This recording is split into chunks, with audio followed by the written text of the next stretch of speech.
I am the Tofu Golem. Please enjoy the video. In this video, I will show how to connect a Sensi thermostat. Turn power off at the breaker, remove the old thermostat, carefully label each wire, mount the Sensi base, and connect wires to matching terminals. Reattach the faceplate, restore power, and use the Sensi app to follow on-screen prompts for Wi-Fi and system configuration so your thermostat can control heating and cooling reliably. Check the wiring carefully and identify each terminal letter before connecting to avoid mistakes.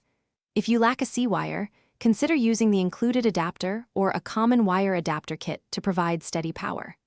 Tighten terminal screws, tuck excess wire into the wall, and ensure no bare copper touches other terminals.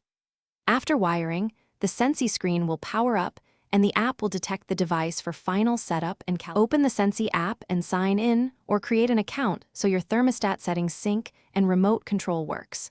Choose your HVAC system type and confirm stages and fan options as the app guides you. Enter your Wi-Fi password, let the thermostat pair, and run a short heat or cool cycle to verify proper operation. The app also offers scheduling and energy tips to help optimize comfort. Thanks for watching. Consider subscribing if we helped you today.